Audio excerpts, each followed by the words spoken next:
Can the dynamics of Magneplanars be improved? It's a pretty juicy little question. It comes to us from Tim in Cheltenham, England.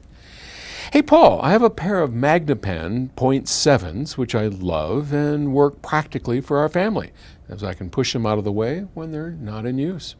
I enjoy the sound, except I wish they were a bit more dynamic. I'm currently driving them with a wired for sound 200 watt per channel Mint integrated amp into 4 ohms.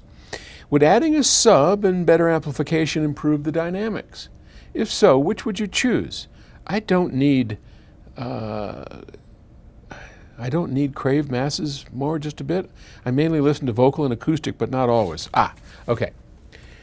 Well, first let me just say that I have a very soft spot in my heart for Magneplanar. As many of you know, the speakers before the Infinity IRS-5, Magneplanars. I've had Magneplanars for year upon year, and they are excellent speakers. Affordable. I mean, they have some ridiculously low prices. If you're not familiar with Magneplanars, look them up. Just go to magnepan.com, I think. They're thin, tall, look like Japanese room dividers. They're I don't know, maybe that thick. They're kind of like panels, and they are a kind of a ribbon with a magnetic structure in front of them. They're a planar driver, and they're fairly unique, and they are some of the most musical speakers I have ever owned. Like I say, I have a sweet spot for Magneplanars. And I'll tell you something else, and this is probably something that Tom has the same. Magneplanars never sound bad. They have a musicality to them that is always sweet, always nice. They're really good speakers. You would not go wrong with them. So that's the good news on Magneplanars. The bad news, they don't have much in the way of spousal acceptance factor.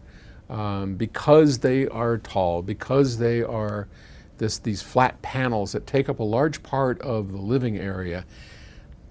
I have never met a couple where the wife or the husband or whoever the other side is that's getting it, mostly the wives, look at it and go, not in my house. My son Lon just went through that. They were redoing their living room, their house. He wound up with Sonus Faber. He wanted Magneplanars. I mean, we had his interior designer. They drew pictures of them, and his wife Lauren looked at that and just said, no, not in my house. So he wound up with Sonus Fabers, and they're okay. Well, they're a good speaker. Sonus Fabers are good. I don't think they're quite as musical and revealing as Magneplanars, but in any case, so the other thing they suffer from is a lack of dynamics. Their panel can't move very far, so they try and get around it by having a lot of panel, and so the total area is quite large. But they're just restricted. They're far better than an electrostat, which really has almost no dynamics because it really can't move far. But the next step up is a Magneplanar kind of speaker, and unfortunately, I don't think there's much you're going to do. I mean, you've already got a 200 watt per channel amplifier, and Magneplanars are pretty easy loads to drive. I don't think getting a more powerful amplifier is really going to help. Now, you can get better perceived dynamics, perhaps, with a different amplifier. And a subwoofer might help, probably would help. I mean, I never ran Magneplanars without subs. To me, that's just a no-brainer. But, I mean, you listen to vocal and acoustics, I always cringe when I hear that because I don't know what that means.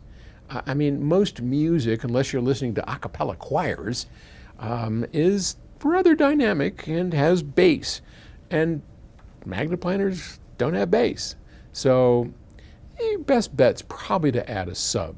Add a good sub, something quick like a rel would be a very good choice. And I think you'll get the illusion of greater dynamics. Certainly in the lower end where there are more dynamics, you can probably do pretty well. I don't think changing the amp's going to help. They are great speakers, though. Enjoy. Talk to you tomorrow.